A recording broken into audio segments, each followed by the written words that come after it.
अस्सलाम वालेकुम वरहमतुल्लाहि वबरकातुहू। उम्मीद है आप सब खैरियत से हैं। आज मैं जो टॉपिक आप लोगों के लिए लेके आई हूँ सऊदी अरब की तारीख़ है।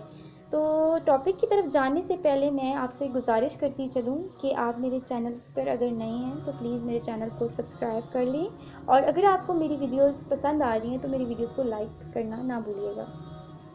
आज जो टॉपिक है वो सऊदी अरब की तारीख़ है, और सऊदी अरब में 1922 तक तुर्की की हुकूमत थी, जिसे खिलाफत उस्मानिया के नाम से जाना जाता है। 1922 से पहले सऊदी अरब का नाम सऊदी अरब नहीं बल्कि हिजाज़ मुक़द्दस था। खिलाफत उस्मानिया दुनिया के 3 बराज़मों पर 623 साल यानी कि 1299 में ये शुरू हुई थी और 1922 तक ये कायम रही है। जब भी दुनिया में मुसलमानों पर जुल्म सितम होता तो तुर्की की हुकूमत उसका मुंह तोड़ जवाब देती।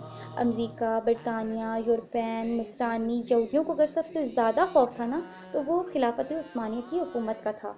अमेरिका, यूरोप जैसे को मालूम था कि जब तक खिलाफत उस्मानिया है हम मुसलमानों का कुछ भी नहीं बिगाड़ सकते। अमेरिका और यूरोप ने खिलाफत उस्मानिया को ख़त्म करने की साजिश की। 19वीं सदी में सल्तनत उस्मानिया और रूस के दरमियान बहुत सी जंगें हुई, जो कि मक्का और मदीना मुसलमानों के नज़दीक काबिल एहतराम हैं, इसलिए सबसे ज़्यादा पहला फितना वहीं से शुरू हुआ। अमेरिका यूरोप ने सबसे पहले एक शख्स को खड़ा किया जो कि क्रिश्चियन था, ठीक है। अब ऐसी वो ज़बान बोलता था कि अरबी ये पहचान ही नहीं सकते थे कि वो अजमी है कि अरबी है, और उसने ये चीज़ फैलाना शुरू कर दी थी कि वो कहता था कि ये शख्स कहता था कि अरबी हो तुम लोग तो अजमी की बात क्यों सुनते हो। लेकिन लोग इसके ज़्यादा धोखे में नहीं आए थे तो ये नाकाम हो गया था। इसके बाद एक और शख्स तारीख़ में आता है कि वो अब्दुल वहाब नजदी था। अब्दुल वहाब नजदी ने क्या किया है कि एक सौदागर से मुलाकात की। उस सौदागर का नाम जो है इब्ने सऊद है, ठीक है। और अब्दुल वहाब नजदी ने इब्ने सऊद को लालच दी कि तुम हुक्मरान बन जाओ। फिर इब्ने सऊद ने मक्का, मदीना और ताइफ और तुर्की के खिलाफ जंग शुरू कर दी। अब मक्का, मदीना और ताइफ के लाखों मुसलमान इब्ने सऊद की डाकू फौजों के हाथों शहीद हुए। जब तुर्की ने देखा कि इब्ने सऊद हमें अरब से निकालने और ख़ुद अरब पर हुकूमत करने के लिए मुसलमानों को शहीद कर रहा है, तब तुर्की ने आलमी तौर पर यह ऐलान कर दिया कि हम इस पाक सरजमीन पर कत्ल गारत पसंद नहीं करते। इसी वजह से खिलाफत उस्मानिया को ख़त्म किया गया, जिसकी वजह से 40 नए ममालिक वजूद में आए हैं। फिर अरब के मुसलमानों का ज़वाल शुरू हुआ। हिजाज़ मुक़द्दस का नाम 1400 साल की तारीख़ में पहली बार बदला गया। इब्ने सऊद ने हिजाज़ मुक़द्दस का नाम अपने नाम सऊदिया रख दिया, ठीक है। अपने नाम पर उसने सऊदिया रखा था, और इस फितने का जिक्र हदीस में भी मिलता है। और इसी वजह से सरकार दो आलम मोहम्मद सल्लल्लाहु अलैहि वसल्लम ने सऊदी अरब के शहर नजद के बारे में दुआ नहीं फरमाई थी। और इस नजद में इब्ने अब्दुल वहाब नजदी पैदा हुआ, इसी नजद शहर में इब्ने अब्दुल वहाब नजदी पैदा हुआ जिसने अंग्रेज़ों से एक नए मज़हब की बुनियाद डलवाई, और यही शहर मुस्लिमिया कज़ाब का जाए पैदाइश भी है। लेकिन दुनिया भर के मुसलमानों की आंखों में धूल झोंकने के लिए अंग्रेज़ों ने इस नजद शहर का नाम भी तब्दील करके रख दिया।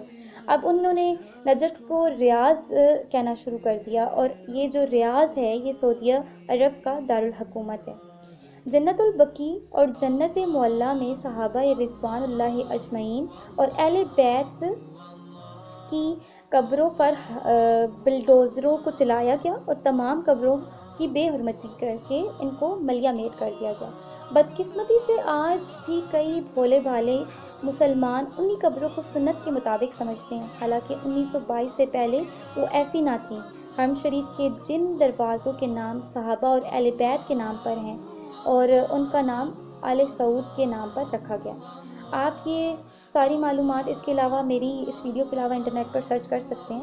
अंग्रेज़ों ने अपनी इस साजिश की कामयाबी पर 1962 में यानी कि 1962 में हॉलीवुड की एक फ़िल्म जो कि लॉरेंस ऑफ अरेबिया थी, ये दिखाई है उन्होंने। अब जो यहूद और नसारा को अरब में आने की इजाज़त मिल गई, جس دن ابن سعود عرب کا بادشاہ بنا، اس دن ایک جشن ہوا۔ اس جشن میں امریکہ، برطانیہ اور دوسرے ملکوں کے پرائم منسٹر ابن سعود کو مبارکباد دینے پہنچ گئے۔